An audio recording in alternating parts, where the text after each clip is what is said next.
Oi, amigas! Sejam muito bem-vindas a mais um episódio do Mulheres de Diferente Contexto. Bom ter vocês por aqui. Estamos chegando no final do ano e a correria já está muito grande, não é mesmo? Por isso é muito especial saber que você reserva as sextas pela manhã para termos nosso encontro virtual.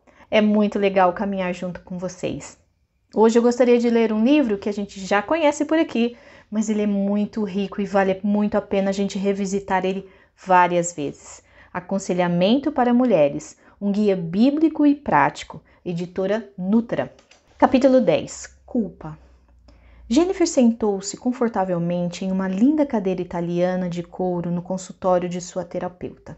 Ela não podia deixar de notar a mobília requintada e todas as coisas que ali haviam. Isso deixava ela tranquila e confortável. Essa era a sua segunda sessão com a psicóloga. E mesmo que a primeira sessão não parecesse ter ajudado muito, ela se sentia mais à vontade de falar com ela. Embora custasse muito caro por hora, Jennifer estava tão desesperada que estava disposta a tudo para tentar resolver o seu problema que estava acabando com a sua vida. Jennifer ainda não tinha compartilhado o seu segredo com ninguém. Ela ainda estava sentindo o clima para saber se essa psicóloga realmente era confiável e se ela não a condenaria pelo que ela tinha feito. Na sessão anterior, Jennifer já tinha contado que lutava contra a depressão, contra o medo e a ansiedade. A psicóloga mais a analisava e ouvia do que falava. Mas ocasionalmente ela fez uma pergunta sobre a infância dela e se ela tinha pensamentos suicidas. Jennifer descreveu uma infância normal, com pais amorosos, irmãos amorosos, enfim, uma infância que não tinha nada de ruim. Ela cresceu em uma família feliz. Então, com relutância, revelou que nos últimos 3 anos da sua vida, ela vinha considerando a ideia de se suicidar, pois estava passando por uma depressão muito grave. Sua psicóloga então perguntou: o que aconteceu de tão importante nesses 3 anos? Essa era a pergunta que Jennifer temia. Confessar abertamente o que ela tinha feito lhe traria um sentimento de culpa insuportável. Notando a sua agitação, a terapeuta comentou: Jennifer, às vezes a culpa indesejada bloqueia a disposição de ser honesta com você mesma e com os outros. Suas defesas psíquicas fazem você negar, reprimir e acabar suprimindo a verdade. Jennifer então disse: eu não tenho certeza se quero falar sobre isso. Dói muito. Mas ela começou a se dar conta que sua depressão, medos e ansiedades eram apenas sintomas de uma questão muito mais profunda que ela tentou esconder por muito tempo. Sua terapeuta novamente disse: a vergonha que vem do sentimento de culpa, Jennifer, não é saudável. A culpa é o lixo radioativo da sua psique. Não vai demorar muito até que ela mine seus esforços para reprimi-la e estrague toda a sua vida. Jennifer sabia muito bem disso. A culpa que sentia por ocultar aquele segredo estava destruindo ela por completo. As palavras da terapeuta ficavam ressoando sem parar na sua cabeça, desde quando ela fez a primeira visita. Então, Jennifer decidiu contar toda a verdade. 3 anos antes, ela conheceu um rapaz na universidade enquanto estava envolvida de forma ativa na capelania do campus da sua universidade. E eles começaram a namorar. Ele disse que também era cristão. Eles estavam namorando apenas 2 meses, quando carícias intensas se transformaram em intimidade sexual. Ela ficou arrasada.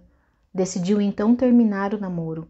Ele, por sua vez, implorou para que continuassem o relacionamento, porque afinal eles eram jovens. E jovens fazem isso na faculdade. A justificativa dele deixou ela pior ainda. Esse não era o homem que ela queria passar o resto da sua vida. Depois que Jennifer compartilhou tudo isso, sua terapeuta se inclinou para trás da cadeira com um sorriso disfarçado. Querida, você está simplesmente descrevendo a vida de uma moça universitária normal. Você não vê que sua culpa é meramente o resíduo tóxico da educação religiosa rígida que você recebeu dos seus pais? Se você se livrar dessa culpa, você não vai mais se sentir tão infeliz. E a terapeuta continuou: é assim que você deve lidar com os sentimentos de culpa. Você precisa ter vários relacionamentos sexuais até não se sentir mais culpada por conta disso. E se continuar alimentando essa culpa nociva e se apegando a esses valores morais inflexíveis e arcaicos, eles destruirão você. Jennifer ficou um pouco perturbada com a atitude da terapeuta, mas não ficou surpresa com o conselho. Afinal, a sua psicóloga defendia um modelo comportamental que enfatizava que continuar a agir contra a consciência era como tomar vacina para alergia. Em algum momento não haverá mais reações adversas. Você vai se acostumar. De repente, ficou claro para Jennifer que ela estava pagando muito caro para ouvir de sua terapeuta que seu código moral era obsoleto e que a solução da sua depressão e ansiedade era praticar ainda mais fornicação até não se sentir mais culpada. Apesar das suas inquietações, Jennifer acabou contando que não era só esse o problema. 2 meses depois de se relacionar sexualmente com o namorado, ela descobriu que estava grávida. Essa notícia foi devastadora. Pensou que tinha conseguido deixar aquele segredo para trás. Afinal, ela confessou seu pecado, Deus a perdoou e nada aconteceu. Mas é agora. Em algum momento, todos saberiam, inclusive seus pais e seus amigos cristãos. Naquela época, ninguém ia saber. Ela achava que nem Deus estava vendo tudo. Mas agora, todos ficariam profundamente decepcionados com ela. E isso ela não pode suportar. Ela não desejava estragar a visão irreal e idealista que os pais tinham dela. Eles acreditavam que ela era uma moça maravilhosa, temente a Deus e sexualmente pura. E Jennifer sabia que uma gravidez fora do casamento despedaçaria para sempre a ideia que todos tinham dela e a ideia que ela queria que as pessoas tivessem. Então, para que ninguém ficasse sabendo, Jennifer foi secretamente até uma clínica médica da própria universidade e coletou informações sobre procedimentos e clínicas de aborto. E assim aconteceu. Jennifer deu prosseguimento ao aborto e durante todo o procedimento tentou silenciar sua consciência repetindo várias vezes: isso não é um bebê, isso é apenas uma massa de tecido, como haviam falado para ela. Sua culpa, porém, não se calava. Ela cuidou do problema sem que ninguém soubesse, mas Deus sabia. Sua consciência cristã não a deixava em paz. Não demorou muito até que uma tristeza profunda instalasse dentro dela. Ela matou o bebê em nome da conveniência e para preservar uma imagem superficial. Conforme o tempo foi passando, sua depressão se aprofundou e ela se absteve de qualquer interação social. Ir à igreja e agir com normalidade tinha se tornado difícil.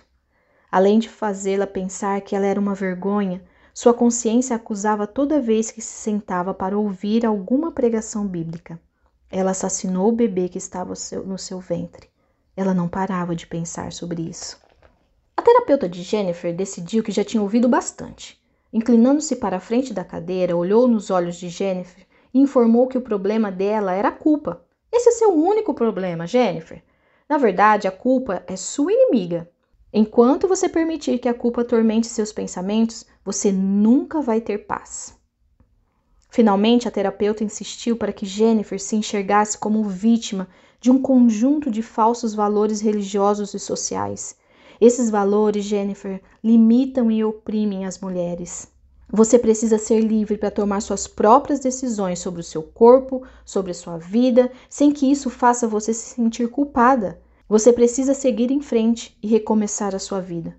Ao ouvir isso, Jennifer permaneceu em silêncio, sem conseguir reagir.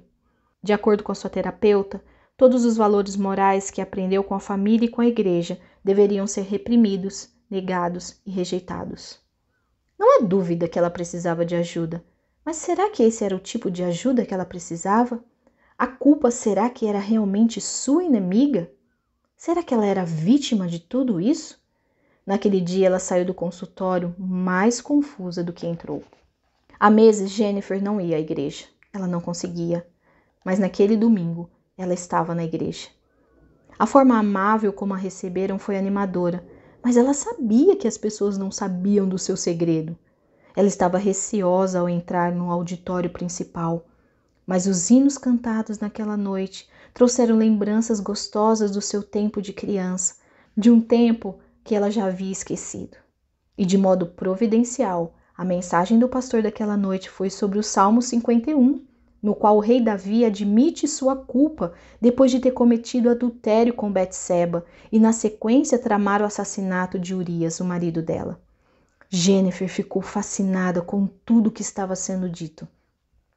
Ela se identificou com as emoções de Davi, principalmente com a culpa e com o sofrimento dele. Ele também acreditava que seu pecado era um segredo que ninguém sabia, exceto Deus. O pastor explicou o significado das palavras de Davi no Salmo 51. Pequei contra ti somente, e fiz o que é mal perante os teus olhos, de maneira que serás tido por justo no teu falar e puro no teu julgar. Ao ouvir aquele sermão, Jennifer se deu conta que Davi não estava tratando a culpa como inimiga. Em vez disso, ela se tornou a fonte da convicção que ele tinha, que por sua vez o levou ao arrependimento. A concepção errada de Jennifer sobre a culpa começou a mudar. Davi não enfrentou a culpa dele. Ele não tentou rejeitar a ideia de que era uma pessoa inútil e desprezível. Ele não agiu como vítima das circunstâncias. Em vez disso, assumiu a completa responsabilidade pelos seus pecados, mesmo que seus pecados fossem chocantes como adultério e assassinato. Ele confessou os seus pecados diante de Deus e dos homens, escrevendo esse salmo. Davi estava quebrantado por causa do pecado e a culpa o levou a buscar o perdão de Deus. Davi escreveu isso no verso 10 do Salmo 51. Cria em mim, ó Deus, um coração puro e renova dentro de mim um espírito inabalável. Jennifer compreendeu que precisava exatamente disso. Ela já ouviu esse salmo sendo ensinado muitas vezes, mas nunca tão cheio de significado.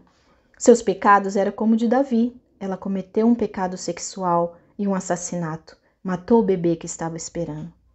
Depois que o culto terminou, Jennifer foi pedir ajuda ao pastor. Ela queria um aconselhamento bíblico. Ela queria ouvir o que a Bíblia tinha a dizer sobre a culpa e como podia ajudá-la. A esposa do pastor a ajudou.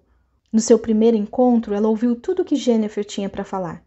Então explicou que a psicologia trata a culpa como inimiga, enquanto as escrituras a tratam como amiga.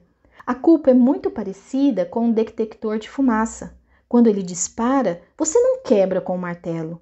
Em vez disso, você fica alerta, procurando o que está causando o incêndio. Deus nos deu o dom de uma consciência sensível para nos incomodar quando violamos a sua verdade. Por isso, nossa consciência nos acusa e nos sentimos culpados quando infringimos as leis de Deus. Pela primeira vez, Jennifer se deu conta do porquê ainda estava lutando contra a depressão e a ansiedade. Ela ainda não tinha buscado o Senhor de forma genuína para confessar o seu pecado e se arrepender. 1 João diz isso. Se confessarmos os nossos pecados, Ele é fiel e justo para nos perdoar. A conselheira ajudou a perceber que a razão pela qual ela cometeu todos aqueles pecados foi o seu temor a homens, em vez de temer a Deus. Com lágrimas rolando no seu rosto, Jennifer orou e pediu a Deus que perdoasse-a por ter cometido pecados tão horríveis diante dele. Ela confessou diante de Deus que preferiu agradar as pessoas e pecar contra Deus. Então, a senhora Adams mostrou que agora, pela bondade e misericórdia de Deus, ela foi perdoada e o peso da culpa que carregou por 3 anos foi finalmente removido. Não por conta dela, mas por conta do sacrifício de Cristo Jesus naquela cruz, onde lemos em Romanos 8, agora, pois, nenhuma condenação há para os que estão em Cristo Jesus. Muitos meses se passaram depois que Jennifer confessou seu pecado. Ela ainda ficava um pouco pesarosa quando pensava sobre o que havia feito. Mas a sua conselheira alertou que isso aconteceria se ela tivesse se arrependido de verdade. Jennifer agora não sentia mais o peso da culpa que a atormentava, não tinha mais a depressão, medo ou ansiedade, mas muitas vezes ficava triste por conta do seu pecado e se lamentava por ter feito isso. Mas ela entendia agora que essa tristeza era um lembrete da fraqueza da sua própria carne. Ela via essa tristeza como algo que a faria se agarrar a Jesus diariamente. Que história! Quantas Jennifers nós não encontramos por aí, não é verdade? E quantas vezes nós também não nos tornamos iguais a Jennifer? Mas sabe, aquelas que tiveram o coração transformados por Cristo Jesus, nós temos muito que agradecer ao nosso Deus. porque nós levamos a nossa culpa, os nossos pecados, confessamos diante do Senhor e Ele nos perdoa. E o sentimento de tristeza não mais nos paralisa quando nós lembramos o que fizemos, porque nós temos um Deus que nos ama e morreu por nós e verteu na cruz do Calvário o seu sangue para nos libertar. E como o autor diz no final, a tristeza que nós carregamos por conta dos nossos pecados é uma cicatriz que Deus deixa no nosso corpo para nos lembrar que precisamos desesperadamente de um Salvador. E assim nós vivemos em paz, seguras nos braços daquele que nos amou, o nosso Rei Jesus. Vamos ficando por aqui. Um abraço muito carinhoso, muito especial para as amigas. Se você é nova por aqui, seja muito bem-vinda, deixa seu like, não esqueça de compartilhar com outra amiga, às vezes ela está precisando ouvir esse trechinho desse livro nesta manhã. Se você quiser também deixar o seu comentário aqui, vai ser bem legal. Um abraço e até semana que vem!